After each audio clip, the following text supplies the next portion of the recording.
descubrimos la palabra de Dios, verso por verso, capítulo por capítulo.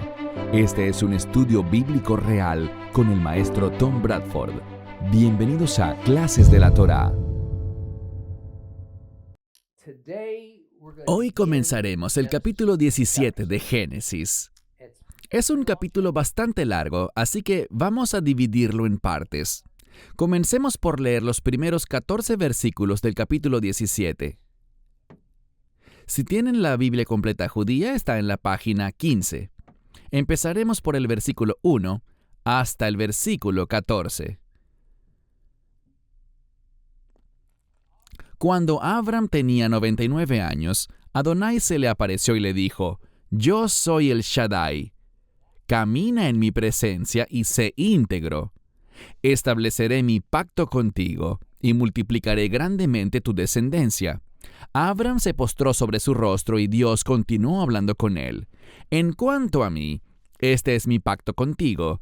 Serás padre de muchas naciones. Tu nombre ya no será Abram, sino que serás llamado Abraham, porque te he hecho padre de muchas naciones. Te haré muy fecundo, y de ti surgirán naciones, y reyes saldrán de ti.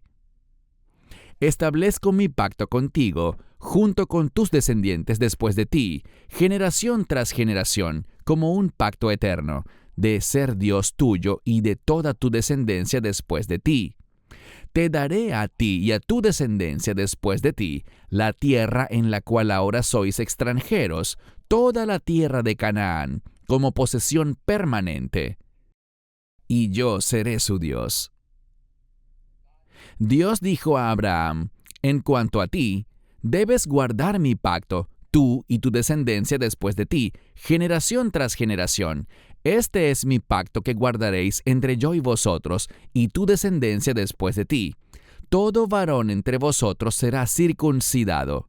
Seréis circuncidados en la carne de vuestro prepucio. Esta será la señal de mi pacto con vosotros. Generación tras generación, todo varón entre vosotros, al cumplir la edad de 8 días, será circuncidado, incluidos los siervos nacidos en tu casa, o que sea comprado a un extranjero que no sea de tu descendencia. El siervo nacido en tu casa y la persona comprada con tu dinero deben ser circuncidados. Así mi pacto estará en vuestra carne como pacto perpetuo. Mas el varón incircunciso, que se niegue a ser circuncidado en la carne de su prepucio, será cortado de entre su pueblo, porque ha quebrantado mi pacto». En la primera parte del capítulo 17 se nos da un punto de referencia. Abraham tiene 99 años cuando ocurre esta aparición de Dios. Entonces transcurrieron 13 años entre las palabras finales del capítulo 16 y las primeras palabras del capítulo 17. 13 años.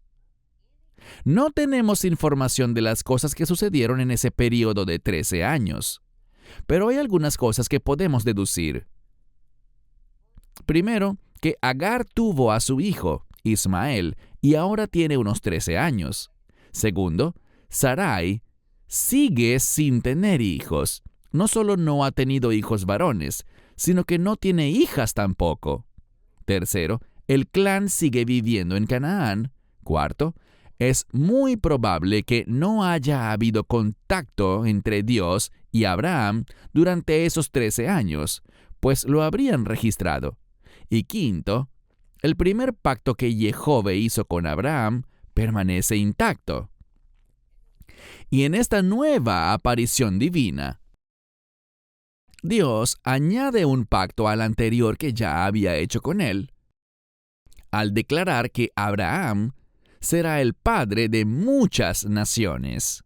Y por cierto, esto no necesariamente significa naciones hebreas solamente, ni tampoco significa, y esto es aún más importante, que todas estas naciones estarán en la línea de la promesa del pacto. La palabra hebrea usada aquí para naciones es goyim, y el uso de la palabra goyim ha cambiado un poco con el tiempo, pero ha tenido básicamente el mismo significado. Goyim significa naciones o personas que no son de ascendencia hebrea.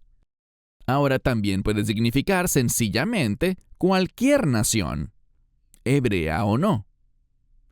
El contexto es la clave para saber a qué se refiere. Hoy en día, el uso más común de goyim es para denotar a una persona como gentil, alguien que no es hebreo o no es judío.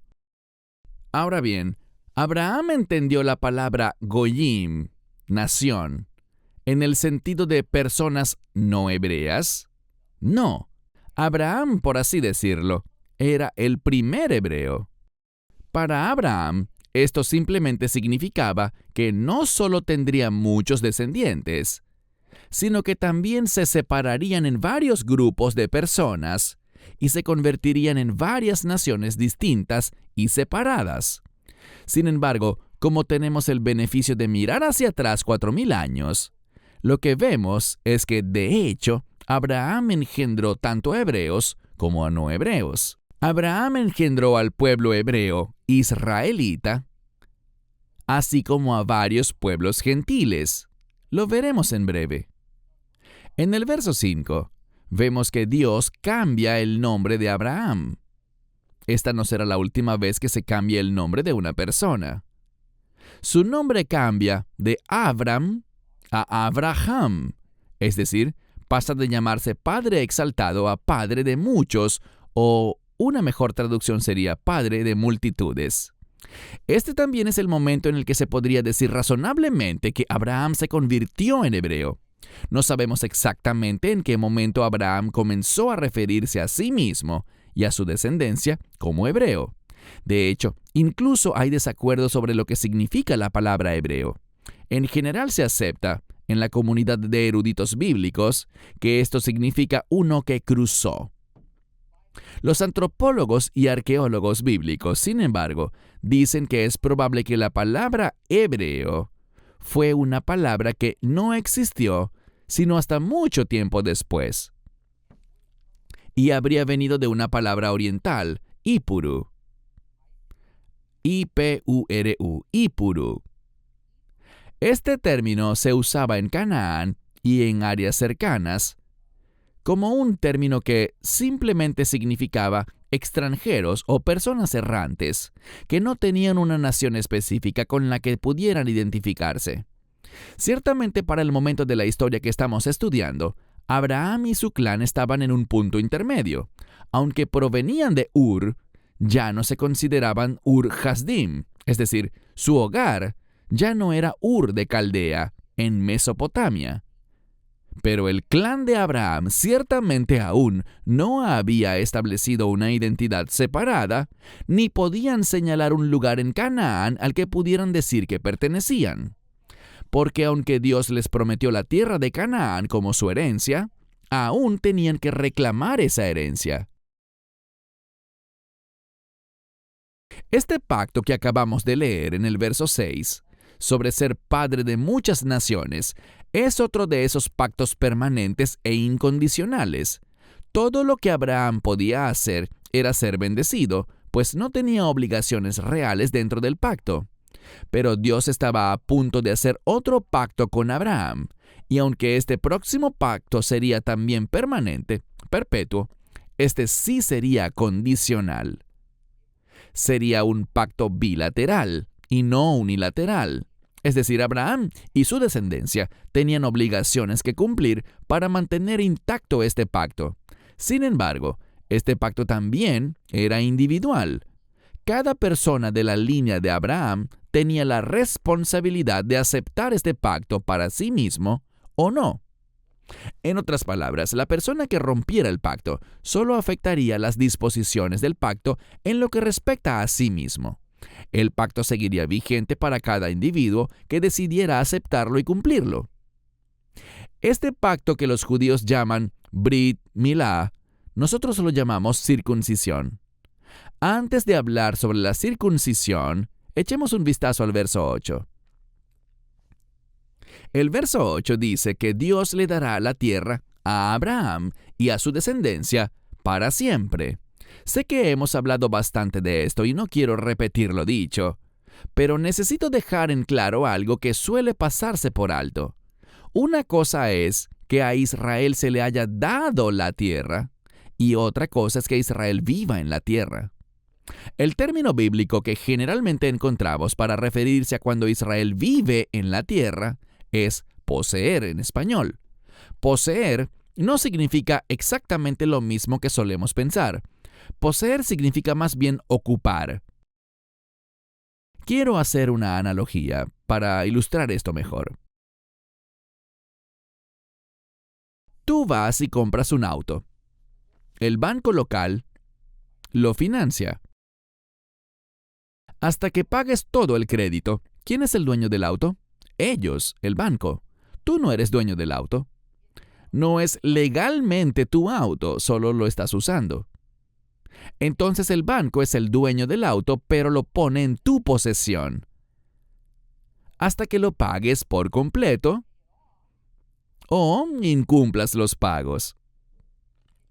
Si no haces tus pagos, el banco recobra la posesión del auto.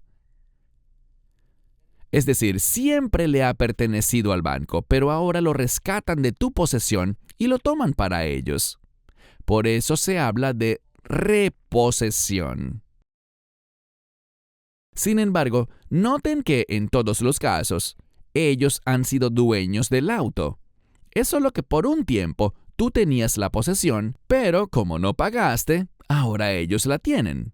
Desde el momento en que Dios hizo el pacto con Abraham, la tierra ha pertenecido a los hebreos, pero aún no les había llegado el momento de poseerla. Incluso durante los 400 años que Israel pasó en Egipto, Israel ya era dueña de la tierra de Canaán. Simplemente aún no la poseían, no la ocupaban. La gente tiende a confundir las cosas y dice que Israel perdió la propiedad de la tierra cuando Dios los sacó a Babilonia por sus pecados, y también cuando los romanos ganaron el control de Jerusalén y la destruyeron en el año 70 después de Cristo. No es así. La propiedad siguió siendo de Israel. Dios simplemente se negó a permitir que Israel ocupara la tierra, que la poseyera, por un tiempo prolongado.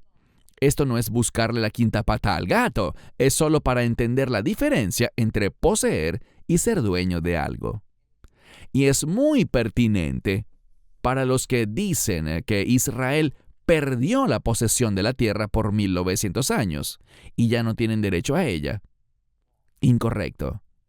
Son los únicos que tienen derecho a ella. Porque a pesar de no poseerla u ocuparla a veces, nunca han dejado de ser los dueños, o más específicamente, son los únicos dueños autorizados por Dios. Espero que vean esta diferencia tan crítica. Además, la frase de la promesa en el verso 7, por la cual el pacto continuará entre Dios y Abraham, y luego dice, y tu descendencia después de ti, como un pacto eterno. La parte sobre la descendencia que vendrá después no es una declaración casual. Esta es una terminología puramente legal de esa época. Se han encontrado códigos legales de ese tiempo, y se entendía que había limitaciones en cuanto a cómo se podía heredar la propiedad, antes de que viniera algún rey o príncipe a reclamar esa zona.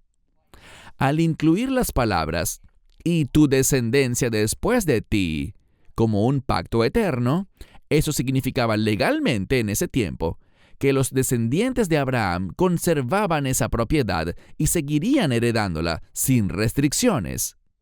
Debemos entender que esto era terminología legal y no una hipérbole bíblica. Entendamos también lo que significa este nuevo pacto de circuncisión.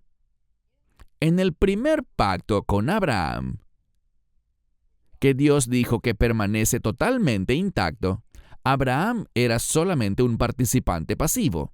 No tenía que hacer nada. Pero en el nuevo pacto, destinado a la descendencia de Abraham, sí había una obligación, la circuncisión. La circuncisión era la señal de que habían elegido participar en el pacto abrahámico, lo que implicaba darle su lealtad al Dios de Abraham. Y como veremos al pasar el tiempo, este pacto de circuncisión se aplica solamente a una cierta línea de los descendientes de Abraham. No significa que todos los hijos de Abraham serían elegibles. ¿Y quiénes serían los que estarían en la línea de la promesa? Los hebreos, quienes eventualmente se convertirían en los israelitas.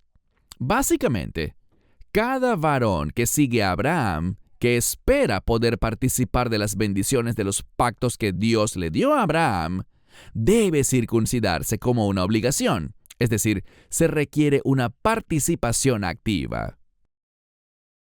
Ahora, no quiero ponerme demasiado gráfico sobre la circuncisión porque ese procedimiento de extirpar el prepucio es una práctica común hoy en día en muchas sociedades y, por tanto, es de conocimiento común.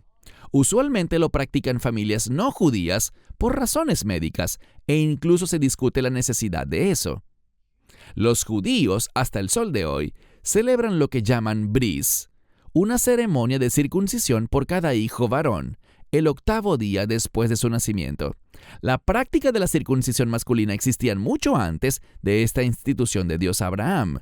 No era una invención nueva, así como la ceremonia del pacto en la que Dios participó con Abraham tampoco era nueva.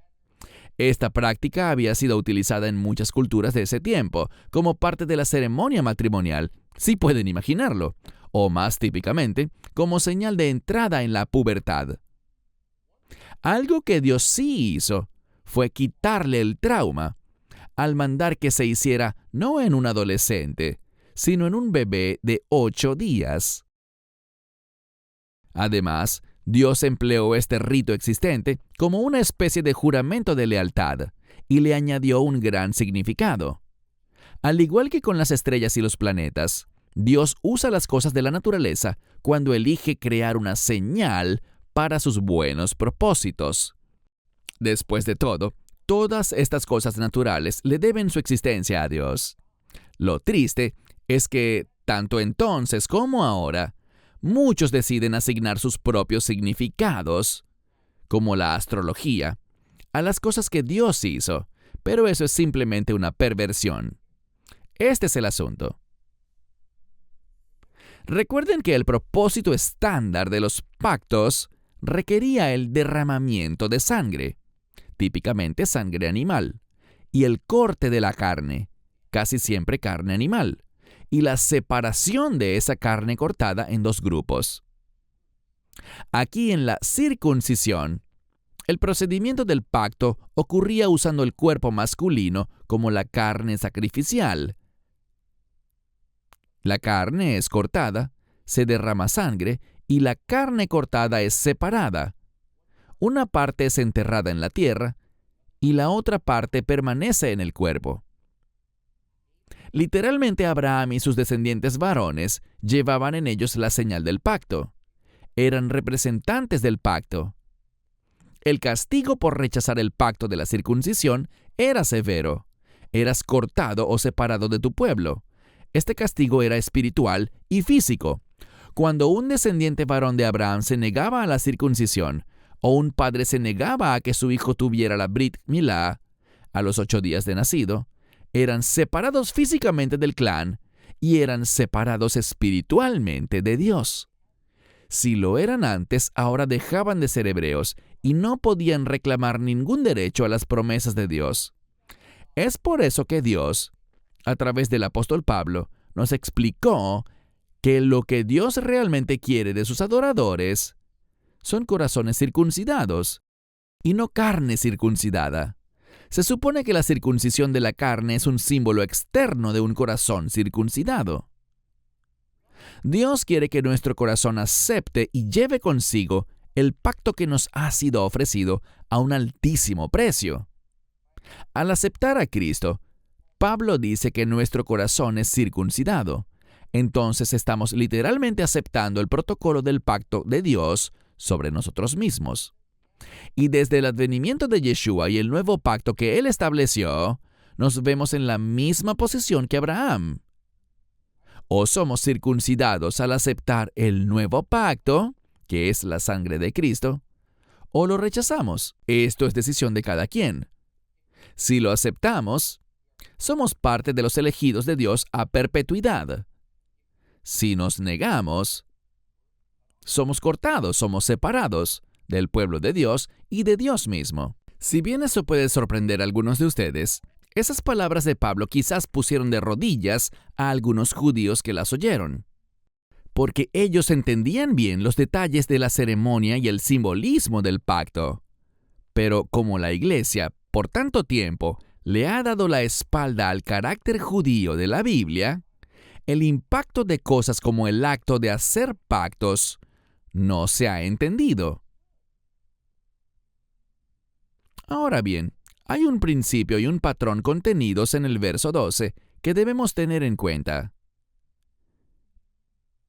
Y es que no solo los descendientes genéticos de Abraham podían formar parte de este pacto.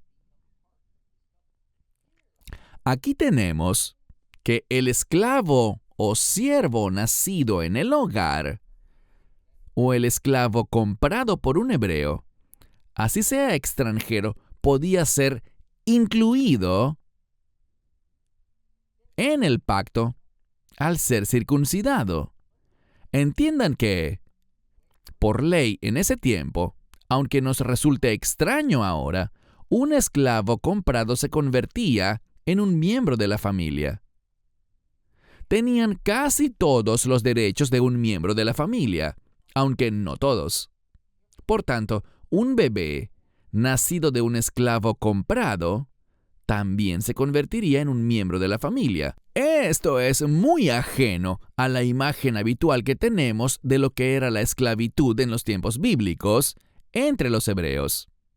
En general, los esclavos extranjeros de los hebreos no eran maltratados, porque por ley eran familia. El concepto de propiedad de esclavos entre los hebreos está muy cerca de nuestro concepto moderno de adopción. Y no hay que confundir la propiedad de esclavos con la servidumbre por contrato.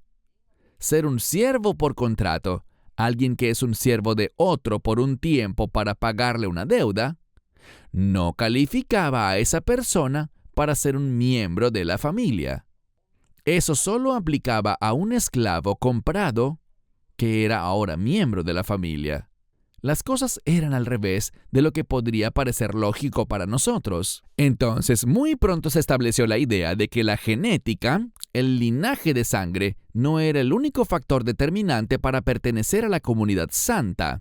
Aquí, comenzando con Abraham, un extranjero que estuviera dispuesto a seguir los caminos hebreos y al Dios hebreo, se le podía dar la ciudadanía completa como hebreo, con todos los derechos del pacto que tenía cualquier hebreo de nacimiento. Este es el mismo principio que estamos usando nosotros como gentiles al ser injertados en los pactos dados a través de Abraham, Moisés y Yeshua, pactos que se hicieron con Israel y nadie más. Lo diré de otra manera. La Biblia no nos presenta ningún pacto de Dios con los gentiles. Eso no existe. Todos los pactos, después de Noé en todo caso, son entre Dios y los hebreos. Leamos la otra parte del capítulo 17 de Génesis, del verso 15 al 27. Del 15 al 27.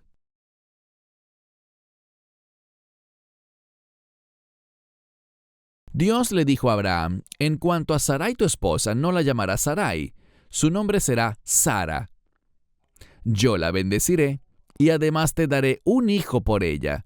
En verdad la bendeciré, ella será madre de naciones, reyes de pueblos vendrán de ella. Al oír esto, Abraham inclinó su rostro y se rió de pensar, ¿le nacerá un hijo a un hombre de 100 años? ¿Dará luz Sara a los 90? Abraham dijo a Dios, ojalá Ismael pudiera vivir en tu presencia. Dios respondió, no, sino que Sara, tu esposa, te dará un hijo y le llamarás Isaac. Estableceré mi pacto con él como un pacto eterno para sus descendientes después de él. Pero en cuanto a Ismael, te he escuchado. Yo lo he bendecido. Lo haré fecundo y le daré muchos descendientes. Él engendrará 12 príncipes y haré de él una gran nación. Pero estableceré mi pacto con Isaac, o Isaac, el hijo que Sara te dará de aquí a un año. Con esto, Dios terminó de hablar con Abraham y se retiró de su presencia. Abraham tomó a Ismael su hijo, y a todos los esclavos nacidos en su casa, y a todos los que habían sido comprados con su dinero, a todo varón de entre las personas de la casa de Abraham, y circuncidó la carne de su prepucio ese mismo día, tal como Dios le había dicho. Abraham tenía 99 años cuando fue circuncidado en la carne de su prepucio, y su hijo Ismael tenía 13 años cuando fue circuncidado en la carne de su prepucio. Abraham y su hijo Ismael fueron circuncidados el mismo día, y todos los varones de su casa, tanto los siervos nacidos en su casa como los comprados a un extranjero por dinero, fueron circuncidados con él. En estas pocas palabras que les acabo de leer, se sientan las bases de la hostilidad que tarde o temprano llevaría al mundo a un conflicto global. En los primeros versículos, Dios le dice a Abraham que Sara, su esposa, milagrosamente dará a luz un hijo. ¿Por qué milagrosamente? Tenía un útero muerto. Ella era incapaz de tener hijos, por lo que tomó a su sierva Agar y se la dio a Abraham para tener un hijo a través de ella. Y aunque su cuerpo hubiese estado funcionando bien, ya habían pasado sus años fértiles, como el propio Abraham atestigua, porque en ese momento Sara tenía 90 años. Y cuando Dios le dijo a Abraham que Sara le daría un hijo, Abraham responde con estas palabras infames en el verso 18. Ojalá Ismael pudiera vivir en tu presencia. Espero que perciban el dolor, la conmoción y la desesperación con los que Abraham hizo esa súplica. Abraham estaba contento con Ismael. Amaba a Ismael, consideraba a Ismael su primogénito. Él siempre pensó en Ismael como su heredero legítimo y muy amado. E incluso antes de que Dios le diera su respuesta, Abraham sabía lo que se avecinaba. En el verso 19, Dios dice no a la súplica de Abraham. Jehová dijo que el hijo que Sara estaba a punto de darle sería el heredero de Abraham, y además sería este niño con el que Dios establecería y continuaría su pacto. Y el nombre de este niño sería Isaac o Isaac, que significa risa, porque tanto Abraham como Sara se habían reído ante la absurda idea de que ellos, a su avanzada edad, tendrían un hijo. Y seamos claros, fue Dios, no Abraham ni ningún otro ser humano, quien afirmó que la línea de la promesa del pacto con Abraham no era a través de Ismael. Esto no es una conjetura. Isaac sería el elegido. Hoy en día, los musulmanes dicen que las escrituras fueron modificadas para que Isaac saliera como el hijo favorecido, cuando debería haber sido Ismael. Aquí hay otra división hecha por Dios. Una separación y una elección. Verán, Isaac sería el abuelo de los israelitas, quienes eventualmente traerían al Salvador al mundo, mientras que Ismael sería el abuelo de los árabes. Debemos entender que el Islam no es una raza de personas, es una religión, que los árabes adoptaron unos 6 siglos después de la muerte y resurrección de Cristo. Pero los musulmanes no ven ninguna diferencia porque llaman a Ismael y a Abraham el padre del Islam. Sin embargo, ¿cuán rápido tendemos a ignorar lo que Dios le dice a Abraham en el verso 20? Refiriéndose a Ismael, Dios dice, yo lo he bendecido. Él no estaba maldito. O en una mejor traducción, yo lo estoy bendiciendo. Isaac es el linaje de la promesa, pero Ismael también es bendecido, solo que no como el linaje de la promesa. Eso no fue un castigo ni una maldición, ni siquiera un insulto. Cabe mencionar que así como Israel tendría 12 príncipes, los jefes de las 12 tribus, también los descendientes de Ismael estarían formados por 12 tribus. Es importante recordar que Abraham no solo es el verdadero padre de Israel, sino que también es el verdadero padre de los árabes. Y Sem, el bendito linaje del bien, es el antepasado tanto de árabes como de hebreos. Así que árabes y hebreos son semitas. ¿Ha sido bendecido Ismael? Bueno, no solo los árabes se han convertido en una población enorme que supera con creces el número de los israelitas, sino que en nuestro tiempo han sido bendecidos. Hace 100 años, el Medio Oriente era considerado como quizás la extensión de tierra más inútil de todo el planeta. Pero allí, bajo la arena seca del desierto, han descubierto casi la mitad de las reservas de petróleo de toda la tierra, lo que ha hecho de los árabes uno de los pueblos más ricos del mundo. Tristemente, la cultura árabe ha seguido siendo tribal, por lo que solo unos pocos de los más poderosos se benefician de esta gran riqueza. En todo caso, Ismael, que tenía 13 años al darse esta bendición, es circuncidado junto con Abraham y todo varón libre y esclavo en la casa de Abraham. Pasemos a Génesis capítulo 18, página 16 en la Biblia completa judía.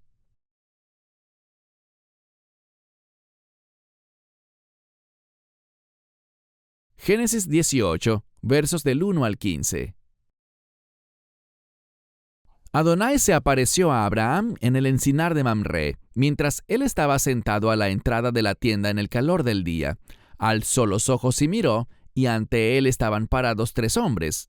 Al verlos, corrió desde la puerta de la tienda a recibirlos, se postró en tierra y dijo: «Señor mío, si he hallado favor ante tus ojos, te ruego que no pases de largo junto a tu siervo. Permite que te traiga un poco de agua para que lavéis vuestros pies, y descansad bajo el árbol, y yo traeré un pedazo de pan. Ya que habéis visitado a vuestro siervo, refrescaos antes de continuar». «Está bien», respondieron ellos, «haz como has dicho». Abraham se apresuró a la tienda, fue a Sara y dijo: «Rápido, 3 medidas de la mejor harina, amásala y haz tortas». Abraham corrió al rebaño, tomó un ternero tierno y bueno, y se lo dio al criado, quien se apresuró a prepararlo. Y tomó cuajada y leche, y el ternero que había preparado, y lo puso delante de los hombres. Y se quedó de pie junto a ellos, bajo el árbol, mientras comían. Y ellos le dijeron: «¿Dónde está Sara tu mujer?» Él respondió: «Allí en la tienda». Y aquel dijo: «Ciertamente volveré a ti por este tiempo el año próximo, y Sara tu mujer tendrá un hijo». Sara lo escuchó desde la entrada de la tienda, detrás de él. Abraham y Sara eran viejos, avanzados en años.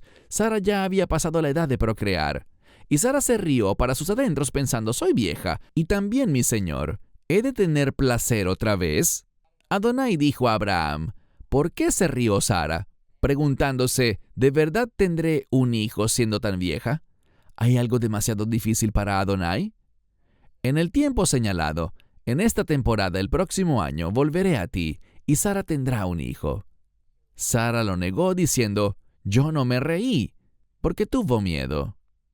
Y él respondió: «No es así, sí te has reído». Fue un pequeño altercado entre Dios y Sara. Este capítulo es un buen recordatorio del carácter y la esencia de todo el libro de Génesis. Génesis es el libro de los comienzos, o en una luz similar, es el libro de los fundamentos de principios, tipologías, patrones y leyes de Dios.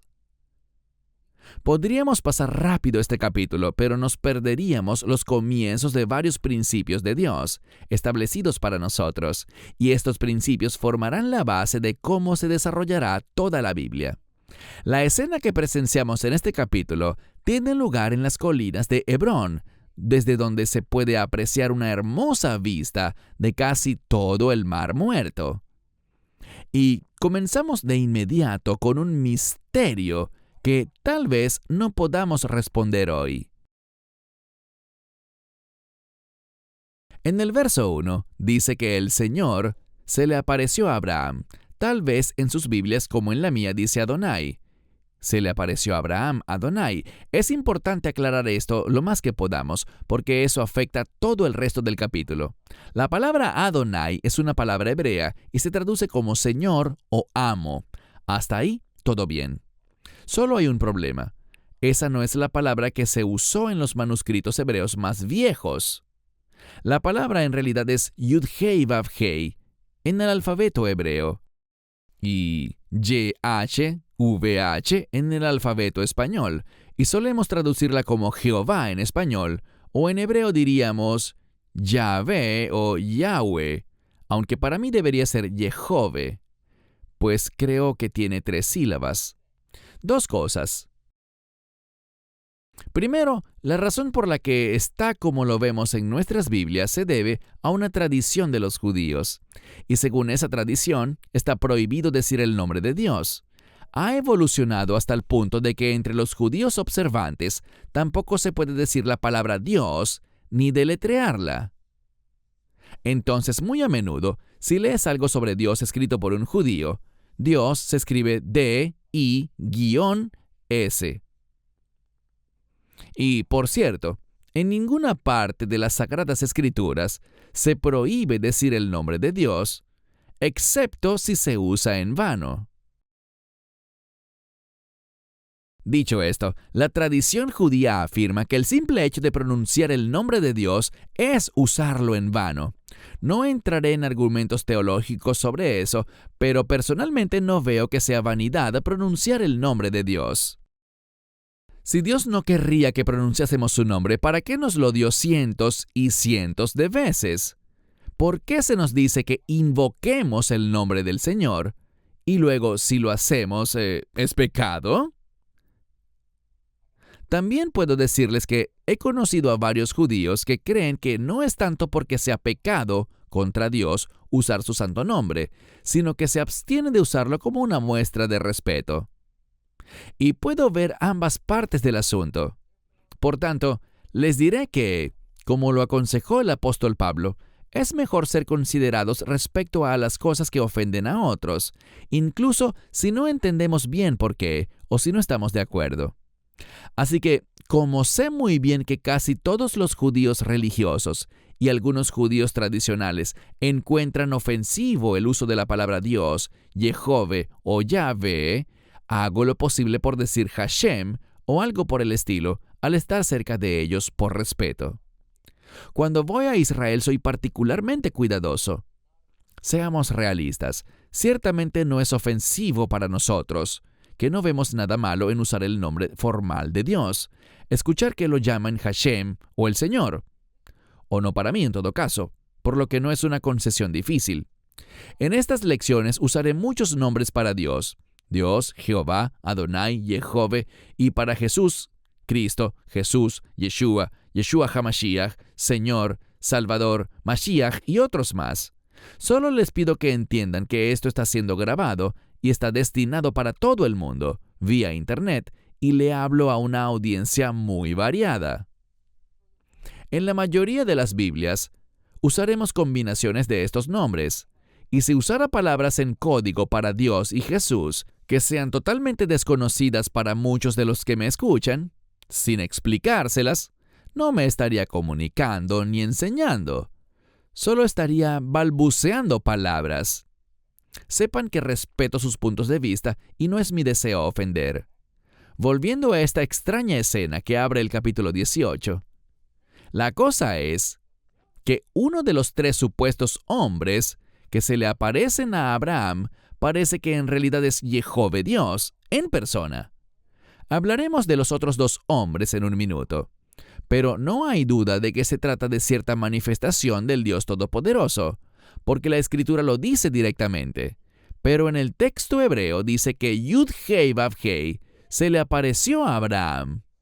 Eso es lo que dice. Por otro lado, se nos dice muchas veces que ningún hombre puede mirar a Dios y vivir. Ni siquiera a Moisés se le permitió ese honor, aunque lo pidió.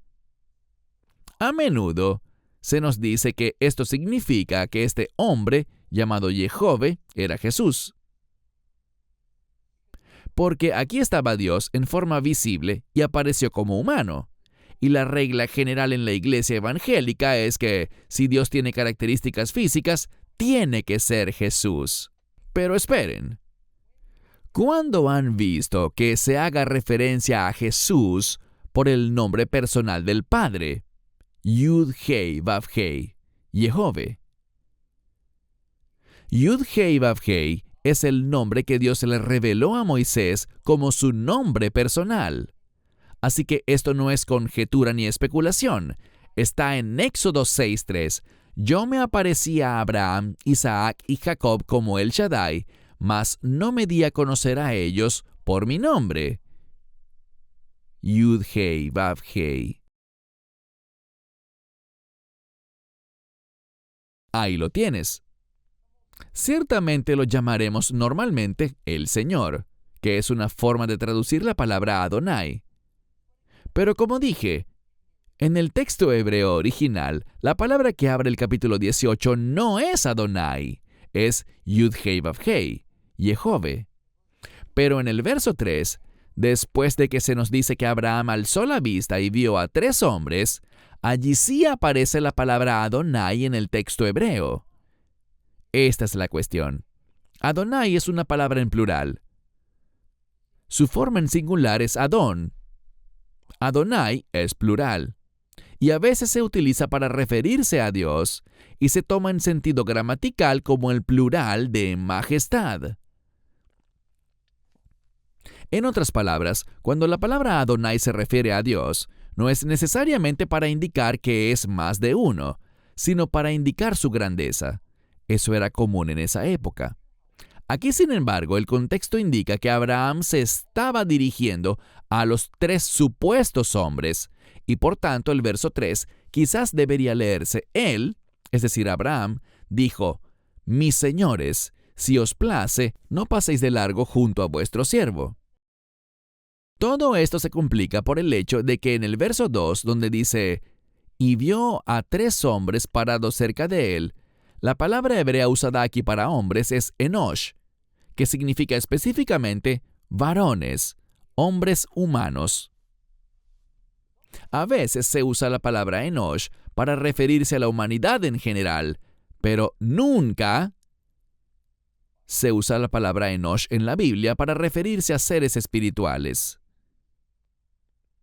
Los rabinos y los sabios están bastante divididos en el tema. Algunos piensan que uno de los hombres es una manifestación de Dios y los otros 2 son humanos normales. Otros piensan que uno es la manifestación de Dios y los otros 2 son ángeles, y los 3 son seres espirituales. Ahora, voy a complicar esto un poco más de lo que ya está. Toda esta actitud de reverencia que muestra Abraham, llamando a los 3 hombres señores y diciéndole a su mujer que se apresure a traer comida, el lavado de los pies, todo eso es la hospitalidad típica y tradicional del Medio Oriente de la época, y que hasta cierto punto aún se conserva hoy. Nada de lo que hace Abraham está fuera de lo común en cuanto a recibir a huéspedes que son bienvenidos, así que sus acciones no nos ayudan a determinar quiénes son realmente estos 3 individuos. Pero esto se pone aún más interesante. Sara hace lo que Abraham le dijo. Ella trae comida, agua, leche y cuajada, incluso algo de carne. Y como dice en el verso 8, él, Abraham, tomó cuajada y leche, el ternero que había preparado, y lo puso delante de ellos, los 3 hombres, y los atendió quedándose bajo el árbol mientras ellos comían. No solo es difícil imaginar a Yehove Dios comiendo literalmente, sino que es difícil imaginar a los ángeles comiendo alimentos.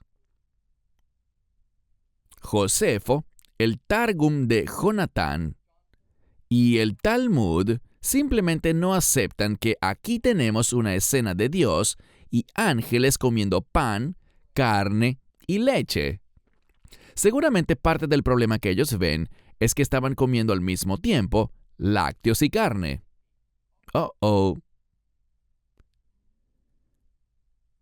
¿Sí lo captan?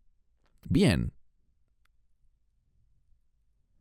Entonces, ellos dicen que era que los tres seres espirituales dieron la impresión de estar comiendo, pero que en realidad no lo hacían, sino que fingieron hacerlo para engañar a Abraham. Bueno, al final, es muy difícil saber qué pensar de todo esto, pero es innegable que algo sobrenatural está ocurriendo aquí, porque se nos dice de forma directa e innegable que esta fue una aparición de Jehová. Así está escrito, es la primera palabra del capítulo. Y estos tres individuos tenían autoridad y sabían cosas que no deberían poder conocer, como el nombre de Sara, el hecho de que era estéril y el hecho de que tendría un bebé y cuándo lo tendría. Seguiremos la próxima vez.